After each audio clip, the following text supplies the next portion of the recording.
a traditional BSN student and secretary of the Student Nurses Association. She was selected by her class to speak on their behalf.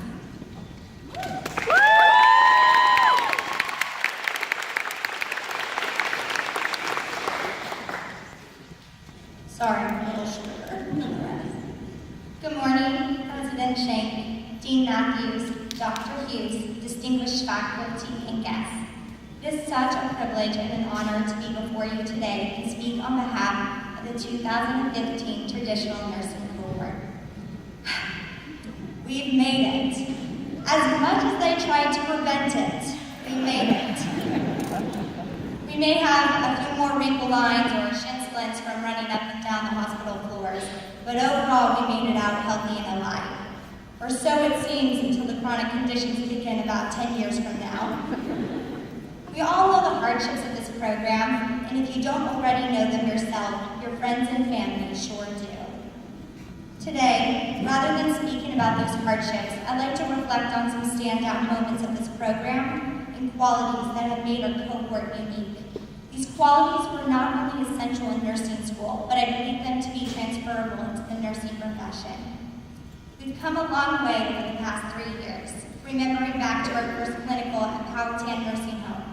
It took 4 nursing students to bathe a single patient. This is also where all common sense of interacting and communicating with people completely went out the window. In our first lab, we would spend all day making beds and then restraining ourselves to those beds. And I remember thinking, wow, nursing school is pretty easy.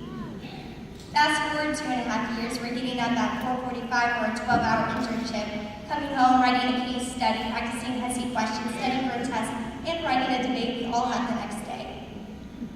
Every semester, we thought it would get a little bit easier, but it didn't. We've come a long way, even though it may not seem like it at times. This reminds me of a story that myself and 2 other nursing students experienced last semester. We were driving home from our medical surgical 2 clinical when a man was cut off, thrown off his motorcycle and into the divider wall. So immediately we pull over and emerge in our red, white, and blue nursing uniforms and rush over to help.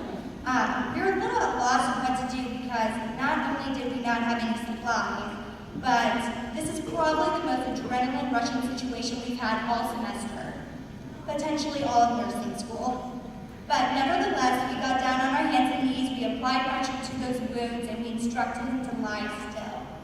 But of course, what's ingrained in our heads after years and years of nursing school is patient identification and level of consciousness. So of course, we ask him what his name is, even though we have no form of ID to compare it to. The paramedics arrive, he appears alert and oriented, and we eagerly await them to give them report. To be soberly reminded that all we can say is, he knows his name. The patient was transported away, and as we departed from the scene, one of the nursing students I was with said, "That was so awesome!" And I was completely useless. This statement really holds true for much of nursing school. We have the opportunity of being a part of so many exciting and sobering experiences, even though at times our actions feel of little benefit. However, we fail to recognize some innate qualities we possess and qualities we've grown to possess over the past few years.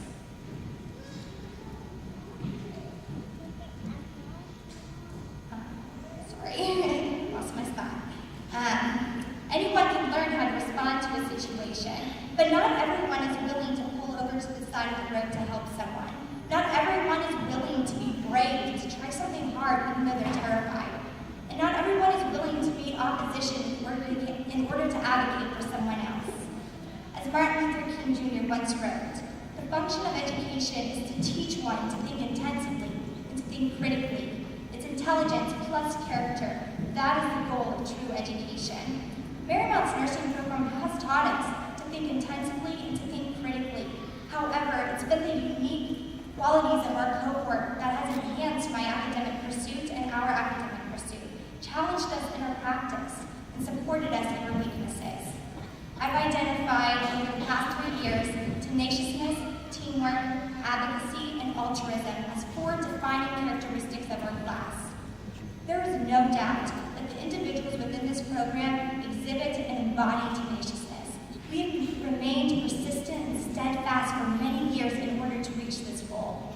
And although our journeys may differ in duration and nature, they have shaped and transformed us in unexpected ways that cannot be replaced by anything pre-planned.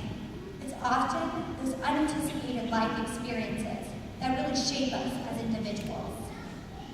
Along with holding fast to our goals, we have modeled tenaciousness throughout nursing school. Our studies are so intensive that we often believe we are coming down with the exact same conditions we're reading about. Or others, like myself, continue to study long into the night as I wake from a horrific dream believing I have a identical mole growing in my uterus. However, these abnormal patterns have paid off as many students are extremely high-achieving in a very academically challenging program. Although we all hope to meet that passing grade, many soar far above the minimum standards. Others have sought outside internships and opportunities to enhance their practical experience. Some have spent additional hours in lab practicing their skills over and over in order to meet that passing grade. The diligence and persistence exhibited by my classmates serves as a prologue to their future nursing professions as they strive for excellence, innovation, and higher education. As Winston Churchill once wrote, "Continuous effort, not strength or intelligence, is the key to unlocking our potential." As nursing students and future nurses, we work together as a unified team to positively represent Marymount and to make a difference in our society. Our class is unique in the sense that we are not only driven in practical and didactic learning, but we exemplify teamwork in every array of our practice. Whether it's simple tasks such as trying to help someone find the supply closet, or grueling tasks such as cleaning up a seated patient for the 5th time, there's never a lack of volunteers. But beyond the labor-informed teamwork, I've witnessed nursing students who have willingly given up opportunities for the benefit of another of less experience. Often nursing care is not marked by personal achievements, but is conducted for the betterment of the team and the patient. Advocacy for ourselves and our classmates has not only been exemplified through our extensive debates with professors regarding what the right answer should be, but in our clinical practice. Advocacy may take the form of patient advocacy or student advocacy, such as reassuring that concerned family member, "Oh, she's placed many fully catheters." Little did they know it was on a mannequin. Or speaking with professors regarding new educational opportunities and enhanced learning. Or being a part of the Student Nursing Association, representing the students at Marymount University. This form of advocacy is not just a means to an end, but it's rather a voice that believes in the potential of others and desires to surpass the minimum standards. Although these measures may seem small, our profession will present us with numerous situations in which we must advocate for one another and in the best interest of the patient. Lastly, altruism. The selfless concern for another's well-being is uniquely modeled by my fellow classmates. There are times in life in which we give to others and which others give to us. Over the past few years, we've been stretched far and wide in many areas of our lives. However, it's in moments of difficulty that I have seen kindness and generosity poured out by friends, family, faculty, and my fellow classmates. Being from California, I actually didn't have a car for a majority of nursing school, but countless individuals from my class transported me to clinical, helped me move, and took me to the many areas my bike could not reach. But beyond that, I've also witnessed nursing students who have comforted those upset, offered to help another student struggling through a course, and rejoice in the success of another within our program. These individuals, they care about one another, and they replicate the same mentality within their clinical setting. Within our practice, we will encounter numerous situations, challenging situations, with patients, their families, and our healthcare team. However, this perception will serve as a guidepost as we conduct ourselves with grace, kindness, and perseverance during those challenging days. We have the true privilege of being a part of moments that not only shape us as nurses, but shape us as people. Whether it's sobering moments, such as crying with someone who's just diagnosed with cancer, or joyous moments, such as holding a newborn baby, We have the opportunity to share moments with patients when they're most vulnerable. So, as we enter our practice, may we never neglect the dignity of our patients or sacrifice quality standards of care for the ease and the convenience of the majority, but instead, may we remember that life is valuable and that our practice uniquely presents us with opportunities in which we can make a difference.